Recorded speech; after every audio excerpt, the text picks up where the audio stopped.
दावत media YouTube channel, मोहब्बत का पैगाम, इंसानियत के नाम। इसके बाद ज़ूबिया मजहर सर इस तकरीर का ट्रांसलेशन मराठी में करेंगे। अस्सलामु अलैकुम व रहमतुल्लाहि व बरकातुहू। अल्हम्दुलिल्लाह अल्हम्दुलिल्लाहि रब्बिल आलमीन वस्सलातु वस्सलामु अला रसूलिल करीम व अला आलिहि व अस्हाबी अजमाइन। अम्मा बाद फ़अऊज़ु बिल्लाहि मिनश शैतानिर रजीम। बिस्मिल्लाहिर रहमानिर रहीम।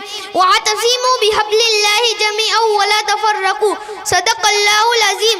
या ठिकाणी जमलेले माझे बंधू भगिनी, माझे वर्ग शिक्षक, मी आपल्या समोर एक महत्त्वाचा विषय घेऊन आली आहे, तो म्हणजे समाजातील एकजूटपणा व विभागलेला समाज। मित्रांनो, आपल्याला माहित आहे, जर आपण एकजूट राहिलो तर त्याचे रूपांतर एक मोठ्या शक्तीमध्ये होईल।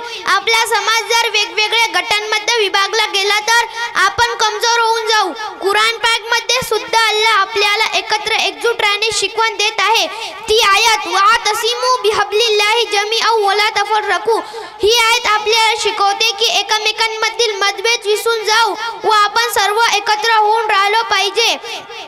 आपण जर आपल्या आजूबाजूला बघितले तर अनेक उदाहरणे दिसतात, जसे मधमाशा व त्याचे पोळे, ते सर्व मिळून आपले राहण्याचे घर तयार करतात। याचे प्रमाणे जर आपण एकत्र राहिलो तर आपल्यावर कोणीच आक्रमण करू शकणार नाही, कोणतीही इजा पोहोचू शकणार नाही। मित्रांनो, आमचे नबी हजरत मोहम्मद सल्लल्लाहु अलैहि वसल्लम यांनी सुद्धा एकत्र एकजूट राहणे शिकवण दिली आहे। नबी सल्लल्लाहु अलैहि वसल्लम शिकवण देतात की अल मुमिनु लिल मुमिनी कल बुनियानी यशद्दु बाजू बाजा।